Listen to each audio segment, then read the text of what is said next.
ونسلم على سيدنا ومولانا محمد صلی اللہ علیہ وسلم نبی الامین المکین حکیم مکین حنین الکریم رؤوف الرحیم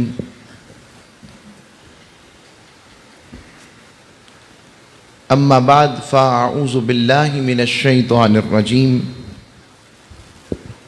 بسم اللہ الرحمن الرحیم قال اللہ تبارک و تعالی فی القرآن المجید ان اعلموا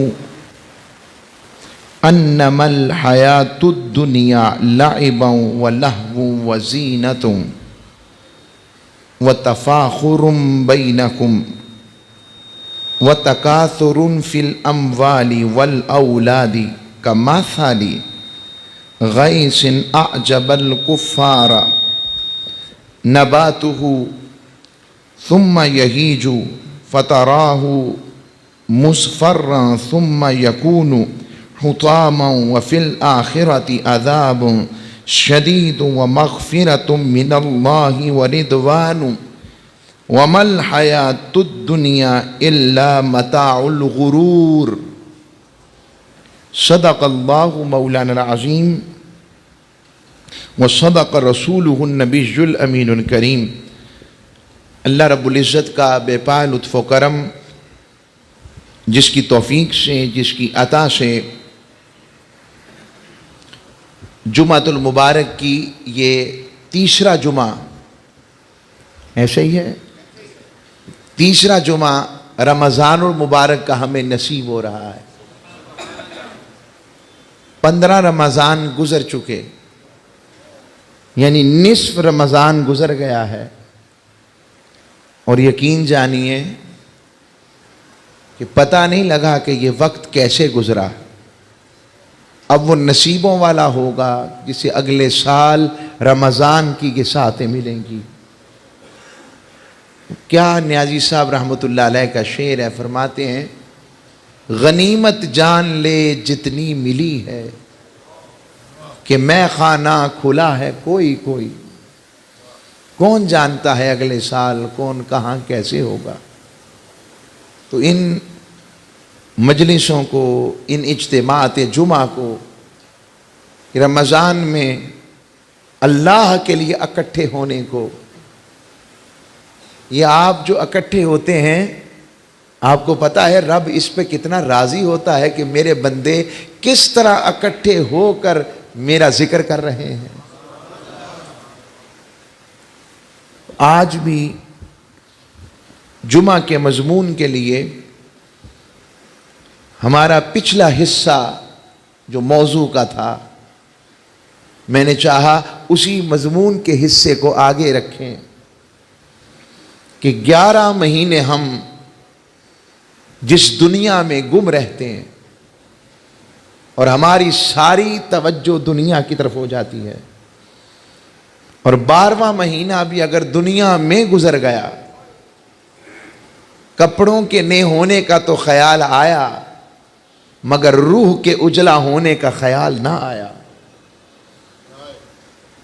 چہرے کو سجانے کا خیال تو آیا مگر دل کے اندر اور اس چہرے کا مالک کے حضور پیش ہونے کا خیال نہ آیا، اور یوں کہوں کہ اس کے چہرے کا اور اس کی رضا کا جیسے اس نے چاہا اس سے ملاقات کا مشتاق نہ آیا۔ کیا فائدہ، کیا خبر، اللہ اتنے موقع بھی دے، میسر بھی کرے۔ ایسا مالک کون ہے جو کمرہ امتحان میں سارا پیپر لیک آؤٹ کر دے گا، یہ لو دیکھ لو، یہ ہے، یہ ہے، یہ ہے، اور پھر بھی ہمارا نامہ اعمال میں کچھ بھی نہ ہو۔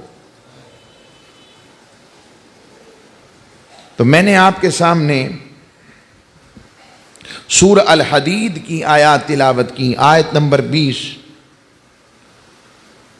اللہ کریم ارشاد فرماتے ہیں اعلموا، جان لو، انما الحیات الدنیا لعب و لہو، فرمایا یہ جو دنیا کی زندگی ہے یہ کھیل تماشے کے سوا کچھ نہیں. لعب و لہو، یہ لعب و لہو ہے. یہ میں نہیں کہہ رہا، قرآن ہمیں بلا رہا ہے، اور وہ رب جس نے ہمیں بنایا ہے وہ ہمیں بتا رہا ہے کہ کہیں اس پردیس کو دیس نہ سمجھ لینا. جھگڑا ہی اس بات کا ہے، ہمارا جھگڑا ہی اس بات کا ہے کہ ہم اس دیس کو، پردیس کو دیس سمجھ بیٹھے ہیں. قرآن کہتا ہے، فرماتا ہے جان لو یہ جو دنیا کی زندگی ہے یہ لہو و لعب ہے، یہ کھیل اور تماشے اور عیش و عشرت کے سوا کچھ نہیں. اور آگے فرماتا ہے کس چیز کا کھیل اور تماشا ہے؟ فرمایا وزینت، اور اس کی جو زینت ہے، وہ تفاخر، اس میں جو تفاخر ہے ایک دوسرے پہ فخر کرنا. وہ فخر کس کا، بات کا ہے؟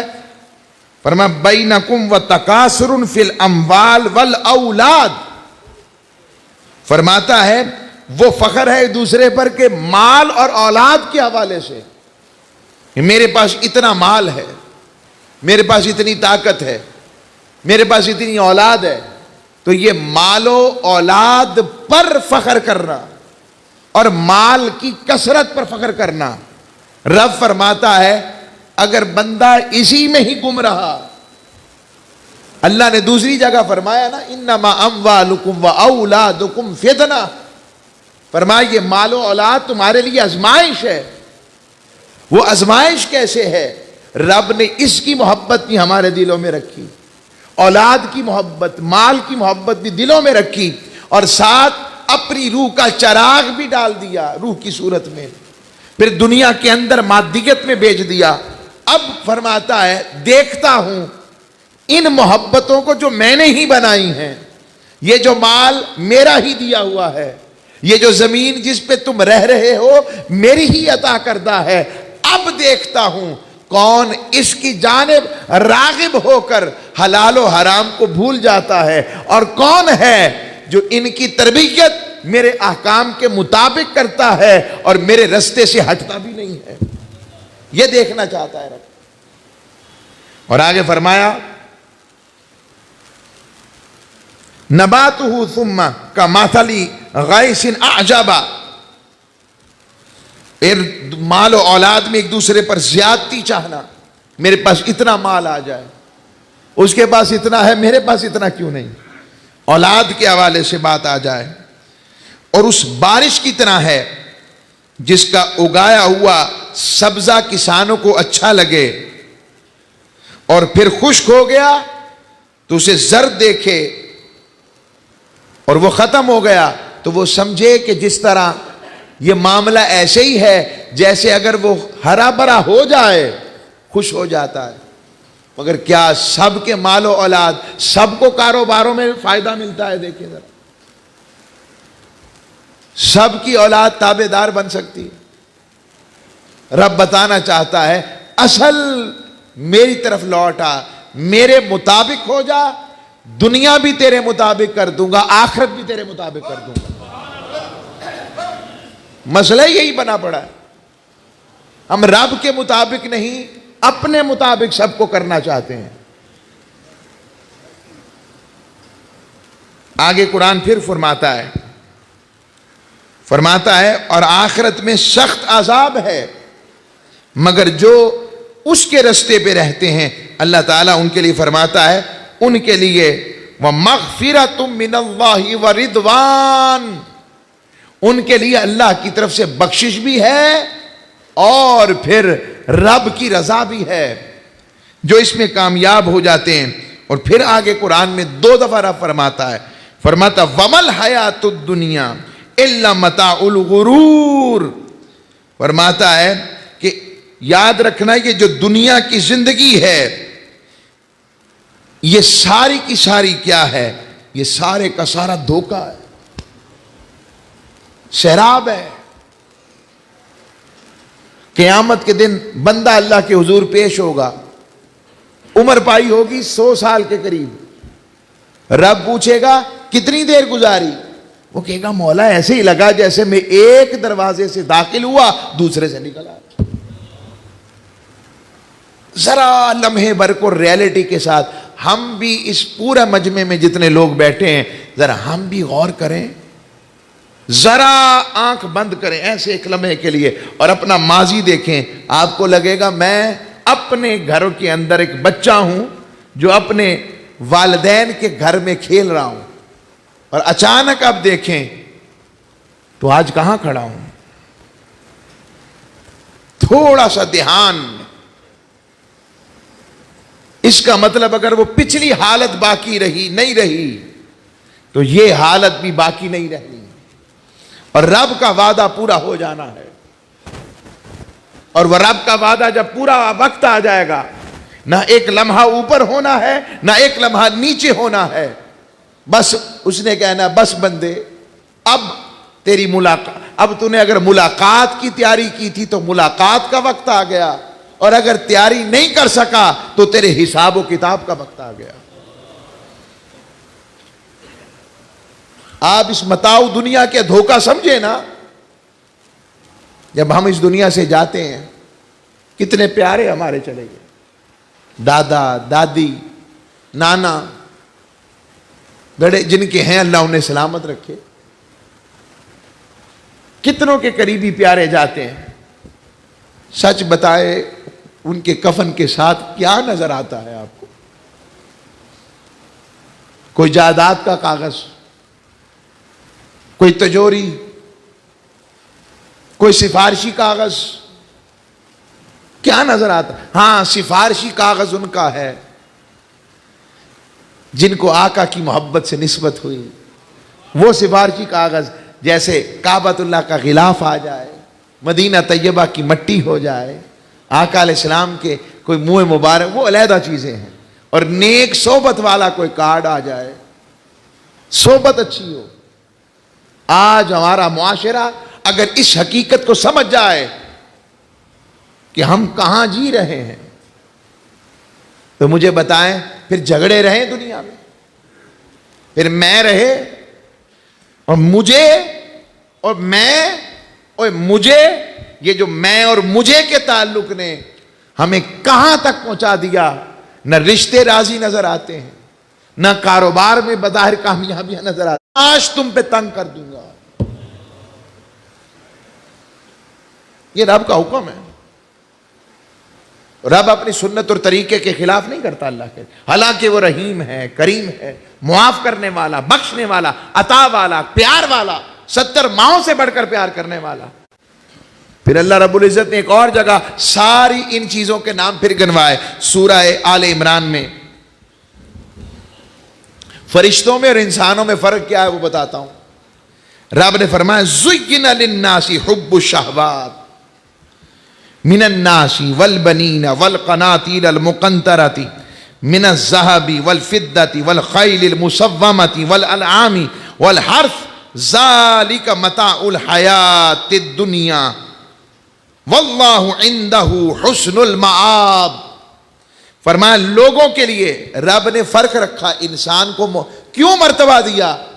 ایک مرتبہ تو علم کی وجہ سے ملا، اور دوسری وجہ فرشتوں کو تو بنایا ہی ایسے ہے کہ وہ برائی کر ہی نہیں سکتے،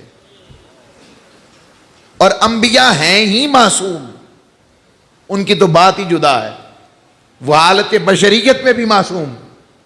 اللہ قرآن میں کہتا ہے لوگوں کے لیے ان کی خواہشات کی محبت رب نے آراستہ کر دی، اور ان میں کون سی محبتیں رکھی؟ مجھے بتائیں، اس سے محبت باہر ہے کوئی تو مجھے بتا دے۔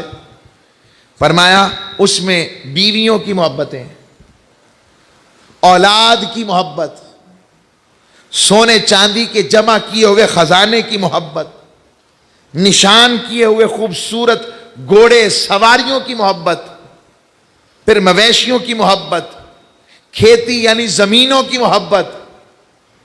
اس کے باہر دکھائیں مجھے کیا ہے؟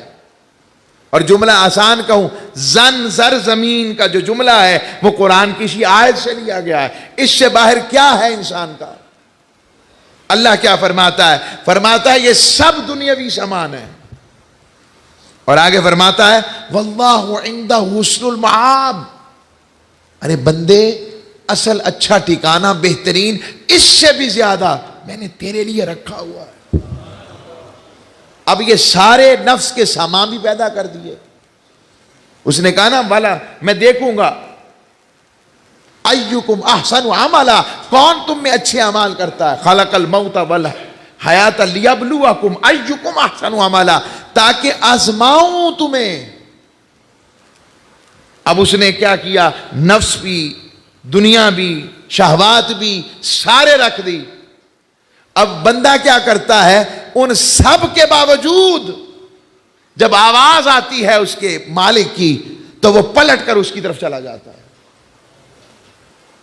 نماز کی آواز آتی ہے، وہ حرام آسان طریقے سے کما سکتا ہے، مگر اچانک اسے خیال آتا ہے کہ رازق تو اللہ ہے، اور جب اس نے کہا ہے حلال کما تو میں حرام کو کیوں تکوں.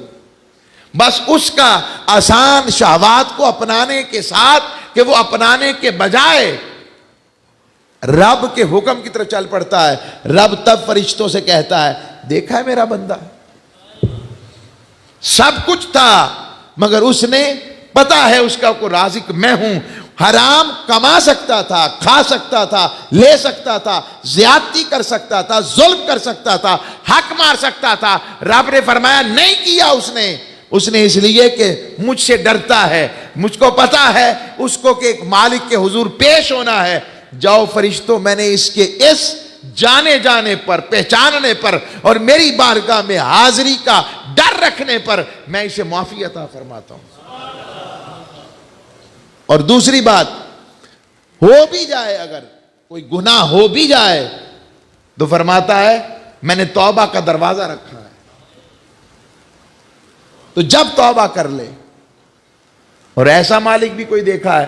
سورہ آل عمران میں فرماتا ہے توبو، سورہ تحریم میں فرماتا توبو الی اللہ توبۃ نصوحا، بندے آ جاؤ، رب ہو کر بلاتا ہے، آ جاؤ اللہ کی طرف مگر خالص ہو کر آنا. یہ قرآن ہے، یہ آقا علیہ السلام کے اترنے والے کلام کا حصہ سنا رہا ہوں. اور اب آپ کو آقا علیہ السلام کی فرامین سے کچھ چیزیں پیش کرتا ہوں. حضرت عبداللہ ابن عمر بیان کرتے ہیں، فرما اعقل الناس اترکہم للدنیا. امام اعظم ابو حنیفہ رضی اللہ تعالیٰ عنہ اس حدیث کے راوی ہیں. وہ بیان فرماتے ہیں کہ حضرت عبداللہ ابن عمر روایت کرتے ہیں کہ حضور اقدس صلی اللہ علیہ وسلم نے فرمایا سب سے زیادہ عقل مند وہ ہے جو دنیا کی محبت کو سب سے زیادہ چھوڑنے والا ہو. یہ آقا صلی اللہ علیہ وسلم کا فرمان. آگے حدیث میں آتا ہے، فرمایا قال رسول اللہ صلی اللہ علیہ وسلم يدخل فقراء المؤمنین الجنہ قبل الاغنیاء بالنصف یوم وهو 500 عام. حضرت ابو ہریرہ رضی اللہ تعالیٰ عنہ روایت فرماتے ہیں کہ اللہ کے رسول نے فرمایا یہ جن کے پاس مال ہے، دولت ہے، وہ اور جو اپنے معاش میں اس وقت تنگ نظر آتے ہیں، بڑا پورا ہی ہوتا ہے، پورا ہی ہوتا ہے یا کم ہوتا ہے، سنیں وہ بات، خبر کتنی بڑی ہے. وَعِندَهُ حُسْنُ الْمَعَابِ، رب کہتا ہے بہترین، اس سے بھی بہترین ٹھکانہ میرے پاس ہے. یہ تو نظارہ ہے، یہ شراب ہے، حقیقت آگے ہے. یہ خواب ہے، اصل لطف آگے ہے. یہ تو ذائقہ ہے، اصل مزہ وہاں ہے. فرمایا غریب مسلمان دولت مندوں سے آدھا دن پہلے جنت میں داخل ہو جائیں گے.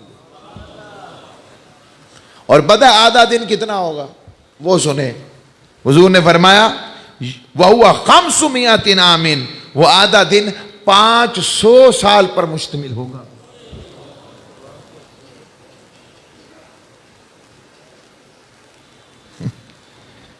اور مجھے یہاں پر حضرت امام جعفر صادق وہ یاد آ گئے. یہ میری طرح کا ہو گیا. اچھا چلے تو عرض کر رہا ہوں امام جعفر صادق رضی اللہ تعالیٰ علیہ السلام. کل امام حسن مجتبیٰ کا یوم ولادت تھا نا. امام حسن مجتبیٰ کا، سبط رسول کا، پروردہ آغوش مصطفیٰ کا، راکب دوش سوار مصطفیٰ کا، اور جان بطول کا، سیدہ کائنات کی جان کا، اور پھر مولا علی المرتضیٰ کے جگر گوشے کا، امام حسن مجتبیٰ. آپ کے پاس ایک شخص آیا، پہلے ان کی بات لے لیتے. شخص آیا، کچھ ضرورت مند تھا. آپ اندر گئے، ہزاروں روپے، ہزاروں دینار اسے لا کے دے دیے، کہا یہ لو. اور پتہ ہے آگے کیا فرمایا؟ فرمایا بھائی ہونا تو یہ چاہیے تھا، مجھے پتہ ہی نہیں لگا کہ مدینے میں اتنے ضرورت مند ہیں. تو ہونا تو یہ چاہیے تھا کہ میں تمہارے پاس پہنچ کر تمہیں دیتا. میں معذرت خواہ ہوں کہ تمہیں میرے دروازے پر آنا پڑا ہے. یہ امام حسن مجتبیٰ کا عالم سنا رہا ہوں.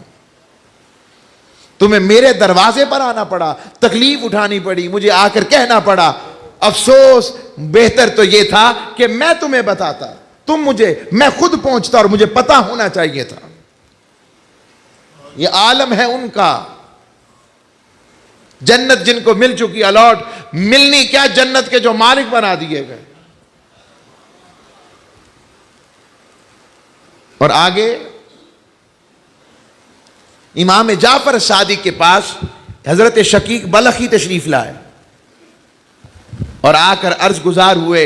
ایک جملہ اسی پر کہ فتوت کیا ہے، زہد کی حقیقتوں میں ایک حقیقت، جوانی، کمال، قلب قوی یا قلب حی کیا ہے، بتائیے کسے ہے. آپ نے پوچھا حضرت امام جعفر صادق نے کہ میں بعد میں بتاؤں گا، پہلے آپ بتائیں آپ کے ہاں کیا ہے.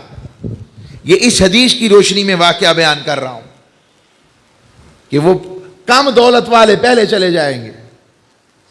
تو آپ نے پوچھا آپ بتائیں، کہتے ہیں مل جائے تو شکر کرتے ہیں، نہ ملے تو صبر کرتے ہیں. امام جعفر صادق نے سنا تو آپ چونکہ بلند مقام والے تھے اور پوچھنے والا بھی کوئی عام آدمی نہیں تھا، آپ نے جواب دیا شقیق یہ کوئی بڑی بات تو نہیں، یہ حال تو ہمارے مدینے کے گلیوں کے کتوں کا بھی ہے. مل جائے تو شکر کرتے ہیں، نہ ملے تو صبر کرتے ہیں. پوچھا امام جعفر صادق آپ کیا کرتے ہیں؟ فرمانے لگے مل جائے تو بانٹ دیتے ہیں، نہ ملے تو شکر کرتے ہیں. مل جائے تو بانٹ دیتے ہیں، نہ ملے تو شکر کرتے ہیں. مطلب مل جائے تو پاس رہے گا تو ہو سکتا ہے اس کا حساب ہو جائے، اس کا پوچھ گچھ شروع ہو جائے.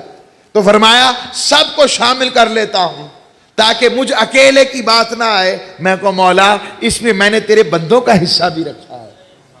اور نہ ملے تو شکر کرتے ہیں کہ نہ ملے گا نہ حساب ہوگا، اور نہ ملے گا نہ توجہ ادھر جائے گی، ساری توجہ مولا کی طرف رہے گی.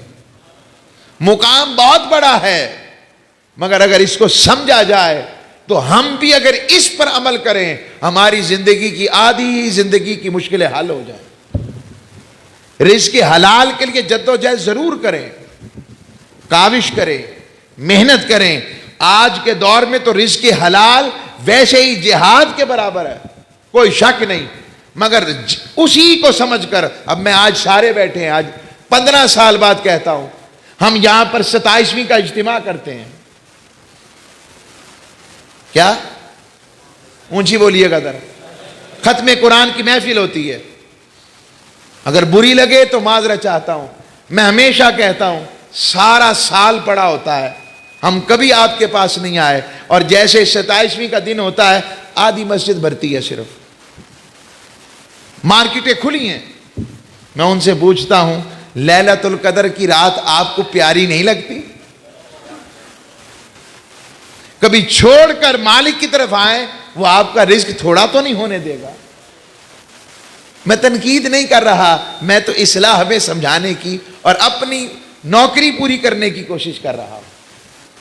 میں یہ نہیں کہتا کیوں کھولتے ہیں نہ کھول، میں یہ نہیں کہہ رہا، مگر ایک سوال ہے، اس رازق کو ہم سے زیادہ نہیں پتا کہ میرے بندہ کوئی بھوکا رہ نہ جائے۔ سمجھے اگر تو یہی بات سمجھانا چاہتا ہوں۔ آگے آ جائیں تو میں آقا علیہ السلام کی پھر احادیث میں آپ کو لے کر چلتا ہوں۔ حضور کے چند صحابہ جو اصحاب صفہ والے تھے، ان کے بارے میں آتا ہے، فضالہ بن عبید بیان کرتے ہیں کہ نبی پاک صلی اللہ علیہ وسلم صحابہ کی امامت کرواتے تھے، تو کچھ اصحاب صفہ والے بھوک کی وجہ سے نماز میں گر پڑتے، اور وہ اصحاب صفہ تھے، یہاں تک کہ بدو لوگ کہتے یہ تو دیوانے ہیں، یہ مجنون ہیں۔ حضور ان کی طرف متوجہ ہوتے اور فرماتے، اگر تم جان لو کہ اللہ کے ہاں تمہارا کیا مقام و مرتبہ ہے کہ تم یقیناً پسند کرتے کہ تمہیں حاجت اور فاقہ مزید بڑھ کر مل جائے، کہ اگر تمہیں ان کے مقام کا پتہ لگ جائے اور اس فاقے سے اور اس اللہ کی بارگاہ میں اس طرح سے تزکیہ کرنے سے کیا ملتا ہے کہ وہ رب کے ذکر میں گر ہی جاتے ہیں، تو پتہ فرمایا تم ہمیشہ یہ توقع کرو کہ مولا یہ چیز چاہے بڑھ جائے مگر تیرے ذکر کی لذت ہم سے نہ مٹ جائے۔ امام احمد بن حنبل کی حدیث، تاجدار کائنات کا فرمان سنیں، فرمایا سیدہ کائنات، انس بن مالک بیان کرتے ہیں کہ سیدہ کائنات، طیبہ کائنات، ملکہ کائنات سیدہ فاطمہ زہرا سلام اللہ علیہ، آپ نے حضور کو جو کی روٹی کا ایک ٹکڑا پیش کیا۔ میں تاجدار کائنات کی بات سنا رہا ہوں۔ آج امت عمارتوں میں، پیسوں میں، ہر چیز کو اس ترازو میں تولتی ہے، موبائل کیسا ہے، کپڑے کیسے ہیں، گاڑی کون سی ہے، جوتا کون سا ہے، معیار لیونگ سٹینڈرڈ کیا ہے۔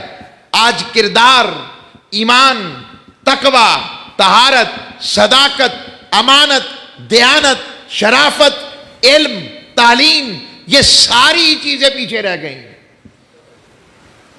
ان کے لیے فکر کہ اگر کلمہ ہم نے تاجدار کائنات کا پڑھا ہے تو دیکھو حضور کو دنیا سے کتنا پیار تھا،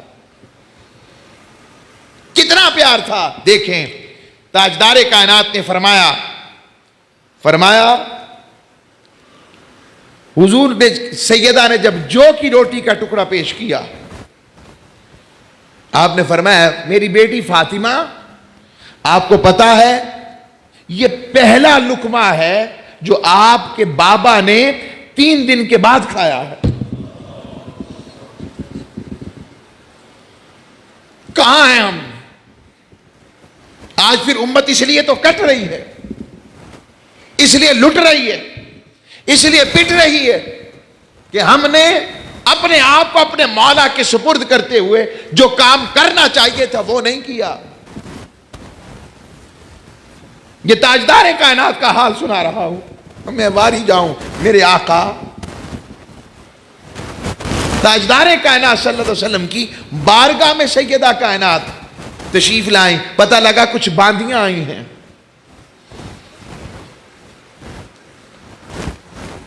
مال غنیمت میں پہلے دروازے سے گزر کے گئیں، پھر ابو سے عرض نہیں کیا، پھر واپس آئیں، پھر گزر گئیں، پھر آئیں، اور بڑے انداز میں اپنے بابا جان سے، وہ سیدہ جن کو حضور نے کبھی ٹالا ہی نہیں اور آج بھی نہیں ٹالتے، آج بھی جو ان کے واسطے سے حضور کے دربار میں جاتا ہے اس کی کبھی بھی بات رہتی نہیں ہے۔ تو وہ سیدہ کائنات گویا ہوئی، بابا جان سنا ہے کچھ باندیاں آئی ہیں، تو بڑے کام ہوتے ہیں، میرے ساتھ ایک سہارا بن جائے گا، مجھے ایک باندی عطا کر دیں۔ حضور نے فرمایا فاطمہ میں چاہتا ہوں تم اپنے ہی ہاتھوں سے وہ چکی پیستے ہوئے میرے علی کو، میرے حسن کو، حسین کو خود کھلاؤ۔ ہاں تھک جاتی ہو، میں تمہیں وظیفہ بتاتا ہوں، جب تھکن زیادہ ہو جائے وضو کرو، 33 مرتبہ سبحان اللہ، 33 مرتبہ الحمدللہ، اور 34 مرتبہ اللہ اکبر پڑھنا، اللہ تمہاری تھکن کو دور کر دے گا۔ میں اسے یہ مراد آپ کو پتا ہے، ہمیشہ یہ نہیں کہتا کہ کاروبار بند کر دیں، کام چھوڑ دیں، میں یہ کہتا ہوں سب کچھ کریں، جائز رستے پہ رہتے ہوئے سب کچھ کریں، مگر اس رستے میں اس کا اور ان کا حق جو آپ کے رزق میں رب نے رکھا ہے ان کا بھی خیال رکھیں۔ اور پھر اگلی بات، دے کے جتانا نہیں ہے اور توقع نہیں رکھنی کہ یہ مجھ سے، اب میں نے اس کو پیسے دیے تھے، میں نے اس کے اوپر اتنا کرم نوازی کی تھی اور میں نے اس کا مدد کی، یہ کیا کر رہا ہے؟ نہیں، اس کا تقاضا مولا کے ساتھ رکھیں۔ اور جو لے لے، اب زکوٰۃ دیتے ہیں نا ساتھی، وہ بڑے طریقے سے زکوٰۃ ہی لینی تو لے لو، لینے والا بھی پوچھ رہا ہوتا ہے زکوٰۃ دینی کتے؟ آپ کو بتانے کی ضرورت نہیں ہے، اگر وہ ضرورت مند ہے اتنے احترام سے اس کو زکوٰۃ دو کہ اس کے عزت نفس کو کبھی بھی مجروح نہ ہو، اس کی سیلف ریسپیکٹ قائم رہے، اسے پتا رہے، اس کی مدد بھی ہو جائے اور اسے پتا بھی نہ لگے۔ لازمی نہیں ہے، اور زکوٰۃ دینے سے مال نہیں گھٹتا۔ ایسا کیسے ہو سکتا ہے اتنا بڑا سخی ہو اور وہ سخی ہو کر کہے وَقْرِضُ اللَّهَ قَرْضًا حَسَنًا، ہے کوئی جو مجھے قرض حسنہ ہی دے دے؟ مالک بھی وہ، رازق بھی وہ، اور کیسے ہو سکتا ہے وہ لے کر پھر تمہیں کچھ نہ دے؟ دنیا میں نقصان ہو سکتا ہے، اس کے ساتھ تجارت میں نقصان نہیں ہے۔ یہ میں آپ کو فکر پیش کر رہا ہوں۔ تو سیدہ کائنات کے حوالے سے کہ 3 دن کے بعد حضور نے روٹی تناول فرمائی، حالانکہ حضور نے اپنی زندگی میں بہترین سے بہترین گوشت بھی کھایا، بہترین سے بہترین رزق ساری، لیکن ایک فکر بتا رہا ہوں، توکل اس پہ نہیں رکھا۔ اور ہماری بیس جو کردار نہیں رہی، پہلے رشتہ داری کردار پر ہوتی تھی، تعلق داری کردار پر ہوتی تھی، اب معاش پہ ہوتی ہے اب معاش پہ ہوتی ہے، مال کتنا ہے۔ میں آپ کو حضرت فاروق اعظم کا واقعہ نہ سناؤں؟ سنیں گے؟ حضرت فاروق اعظم رضی اللہ تعالیٰ عنہ 2.5 بر اعظم، 2.5 سب کانٹیننٹس انڈر ہز رول، ان کی حکمرانی 2.5 سے زیادہ بر اعظم ان کے انڈر ہیں، اور آپ مدینہ پاک کے گلیوں کا چکر لگا رہے ہیں۔ لگاتے لگاتے ایک دروازے کے پاس آ کے رک گئے، اور اس تھوڑا سستانے کے لیے اس گھر کی دیوار سے ٹیک لگائی۔ آپ کا غلام حضرت اسلم بھی ساتھ تھے، آپ کے غلام صحابی ہیں وہ بھی۔ حضرت فاروق اعظم نے اندر سے آواز سنی، ایک مائی صاحبہ آواز دے کے کہہ رہی تھی، بیٹا ذرا دودھ ہے، پانی تو لے کر آؤ، تھوڑا دودھ ڈال لیں، دودھ میں پانی ڈال لیں۔ لاہور والو، دودھ میں آپ کو دودھ ہی مل جائے تو بڑی بات ہے، سچا۔ اچھا عرض کر رہا ہوں، کہیں غصہ ہی نہ کر دیں، ہمارے کو پیارے بیٹھے ہو تو، مگر میں بات سچ کر رہا ہوں۔ ہمارے پاس ساتھی آتے ہیں، سرکار داتا صاحب کی بارگاہ میں نے خالص 2 من دودھ دیا ہے۔ ہمارا دوست تھا، میں نے کہا آگے پیچھے بھی دیا کرو، خوش ہوں گے انشاءاللہ لوگ بھی۔ اللہ رسول کے نام پر آگے پیچھے بھی دیا کرو، لوگوں کو اچھا دودھ دو، تمہیں خود ہی دعا ملے گی۔ بر مختصر اندر سے اس کی بیٹی نے آواز دی، ان مائی صاحبہ کی، کہنے لگی ماں جی آپ کو نہیں پتا حضرت فاروق اعظم کا دور ہے؟ اگر انہیں پتہ لگ گیا تو پھر؟ کہا عمر کون سا سن رہے ہیں، وہ ہر وقت ہمارے ساتھ ہوتے ہیں۔ اس بیٹی نے کیا کہا، امی جی اگر عمر نہیں ہے رب تو ہے نا، وہ دیکھ رہا ہے۔ دیکھیں ان کی اپنے اندر خود احتسابی سیلف اکاؤنٹیبلٹی کیسی ہے، سیلف اکاؤنٹیبلٹی۔ حضرت فاروق اعظم نے فرمایا یہ گھر کو نشان زدہ کر لو اور صبح آئیں گے۔ حضرت اسلم کو کہا اپنے غلام کو، صبح پہنچے ان کے دروازے پر، دروازہ کھولا، دروازہ کھٹکھٹا کر اندر گئے۔ ماں صاحبہ نے استقبال کیا، کہا امیر المومنین آپ یہاں پر؟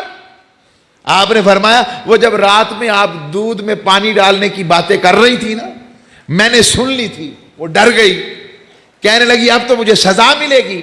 آپ نے فرمایا آپ کی بیٹی کہاں ہے؟ کہا وہ اندر ہے۔ کہا اس کی شادی ہو گئی ہے؟ فرمایا نہیں۔ کہا آپ کی بیٹی ایسی ہے تربیت میں کہ میں اپنے بیٹے کو ساتھ لے کر آیا ہوں، میں چاہتا ہوں ایسی بیٹی جو اللہ سے ایسے ڈرتی ہو، اسے کسی اور کا ڈر نہ ہو، ایسی تربیت والی، میں اپنے بیٹے کا رشتہ اس سے کرنا چاہتا ہوں۔ میں آپ کو ایک فکر دے رہا ہوں کہ ہم لوگ اپنا معیار دنیا کیسے رکھتے ہیں، ہمارا لائق اور ان لائق ہونا کیا ہے، اور رب اور رسول کے ہاں پسند اور ناپسند کیا ہے۔ آؤ اس فکر کو سمجھیں، اور آگے اس زہد کے حوالے سے میں ایک واقعہ سنا کر پھر اس بات کو اگلے جمعہ پر پھر ہم شان مولا علی پر گفتگو کریں گے اور مولا علی کے مناقب پر، اس پر ختم کر دوں گا۔ آ رہا ہوں۔ وہ واقعہ امام احمد بن حنبل سے پوچھا، آپ سے پوچھا گیا کہ زہد کیا ہے؟ زہد جو ہمارا مضمون چل رہا ہے نا، زہد کیا ہے؟ فرمایا زہد کی زا کا مطلب ہے ترک زینت دنیا، دنیا کی خوبصورتیوں کو چھوڑ کر مولا کی طرف ہو جا۔ زہد کی ہا کیا ہے؟ فرمایا ہوائے نفس، نفس کی خواہشات کو ترک کر کر مولا کے حکم کو اپنے اوپر نافذ کر لینا۔ یہ روزہ کیا ہے؟ اب جائز چیز کھا سکتے ہیں، رب چاہتا ہے جیسے تم اب 24 گھنٹے میں 12 گھنٹے طلوع آفتاب سے غروب آفتاب تک کھانے پینے سے میرے حکم کی وجہ سے رکے رہتے ہو نا، اسی طرح زندگی میں بھی میرے حکم کو زندگی کے ہر گوشے پر اپنے اوپر نافذ کر لو، میں تمہیں اپنا پیارا بنا لوں گا، اپنا مقرب بنا لوں گا۔ اور زہد کی دی دال کے اندر اس نے کہا میں اس کی دلیل دیتا ہوں کہ جو زہد میں زا یعنی زینت ترک دنیا والا اور ہوائے ترک ہوائے نفس کو کرنے والا ہوگا، میں اس پر دلیل دیتا ہوں کہ حضور نے فرمایا جو رب سے ملاقات کرنا پسند کرتا ہے رب بھی اس سے ملنا پسند کرتا ہے، اور جو اس سے ملنا پسند نہیں کرتا وہ کہتا مجھے بھی اس سے ملنے کا شوق نہیں۔ اور اگر اس نے ملنے سے انکار کر دیا نا، اس نے کہا میں تمہیں نہیں پہچانتا، میں تمہیں نہیں جانتا، I didn't know you, who are you? Who are you? بندہ کہتا رہے گا، رب کہے گا میں جانتا ہوں مگر نہیں جانتا، نہیں جانتا۔ امام احمد بن حنبل سے پوچھا، پھر پوچھا زہد کیا ہے؟ فرمانے لگے جب رزق مقرر ہے اور اس پر یقین ہے تو پھر لالچ کیسا؟ بھائی صاحب جب رزق رب نے لکھ دیا ہے تو پھر لالچ کیسا؟ جب رب نے اللہ کے لیے خرچ کرنا ہے یعنی رب کے نام پر خرچ کرنا ہے تو پھر کنجوسی کیسی؟ اور جب جنت کا یقین ہے تو پھر اس دنیا سے یاری کیسی؟ بس آخری میں نے ایک واقعہ سنبھالا ہوا رکھا تھا، حضرت فاروق اعظم کے دور میں ایک حضرت سعید بن عامر، یہ حضور کے صحابی ہیں، ان کو حمص کا اور حلب جو آج شام کہتے ہیں اس کا گورنر بنا دیا انہوں نے۔ لوگوں نے شکایت کی حضرت فاروق اعظم کو کہ یہ دن کے وقت ملتے ہیں، رات کو نہیں ملتے۔ اور دوسرا ایک دن چھوڑ کر ایک دن ہم سے ملاقات، ہفتے میں 5 دن ملتے ہیں، 2 دن نہیں ملتے، اور بیٹھے بیٹھے بے ہوش ہو جاتے ہیں۔ بس اس پہ ختم کر رہا ہوں، یہ ذرا جملہ سننے والا۔ حضرت فاروق اعظم نے بلا لیا، کہا ادھر آؤ۔ آئے، پوچھا بتاؤ کیا بات ہے، لوگوں نے شکایت کی ہے۔ فرمایا میرے پاس اور میری بیوی کے پاس 2 کپڑے جوڑے ہیں، ایک دن پہن لیتا ہوں، دوسرے دن ہم نے گھر کے کام کرنے ہوتے ہیں، گورنر ہیں۔ کہا میں نے گھر کے کام کرنے ہوتے ہیں تو میں اپنی بیوی کے ساتھ سارے گھر کے کام پورا دن کرتا ہوں تاکہ اگلے دن کا کھانا پینا معاملہ ہو جائے۔ اور کہا رات کو کیوں نہیں ملتے؟ کہا جب صبح سارا دن رب کی مخلوق کے لیے رکھا ہے تو رات کا آخری پہر اس کے لیے رکھا ہے، اس سے ملاقات کرتا ہوں۔ اور کہا یہ جو بیٹھے بیٹھے اب بے ہوش ہو جاتے ہیں، تو کہا جب حضرت زید کو شہید کیا جا رہا تھا، حضور کے غلام صحابی کو مکہ والوں نے، اور مکہ والوں نے باندھا ہوا تھا، کبھی ان کے اس جسم پر چھری چلاتے، کبھی ادھر سے گوشت نوچتے، کبھی ادھر سے گوشت نوچتے، تو وہ جب انہوں دیکھتا، تو جب ان کا منظر دیکھتا، اور انہیں ابو سفیان نے جو بعد میں مسلمان ہوئے، صحابی ہوئے، وہ کہتے کہ ابو سفیان کہتا کہ تم تو چاہو گے اس وقت کہ تمہارے آقا یہاں ہوتے۔ تو وہ زید نے جملہ کہا تھا، کہنے لگا کہ خدا کی قسم تم کیا بات کرتے ہو ابو سفیان، میں تو اس وقت بھی نہیں چاہتا کہ میرے محبوب کے پاؤں میں کوئی کانٹا بھی چبھے جہاں وہ ہیں۔ بس جب ان کے اس ایمان کی کیفیت کو پاتا ہوں، چونکہ میں بھی ان میں شامل تھا جو دیکھ رہے تھے انہیں شہید ہوتے، کرنے والوں میں ممد و معاون تھا، تو جب ان کا خیال آتا ہے تو مجھے رب کی پیشی کا خیال آ جاتا ہے اور میں بے ہوش ہو جاتا ہوں۔ لوگوں جنہیں اتنی فکر ہو ان کی دنیا بدل جاتی ہے۔ اللہ ہمیں ایسا کر دے کہ ہم لوگوں کے لیے نفع مند ہو سکیں اور سارا معاشرہ اللہ اور اس کے رسول کے دین کے احکام پر چل کر عمل والا بن کر خیر والا بن سکے۔ وما علیہ الا البلاغ۔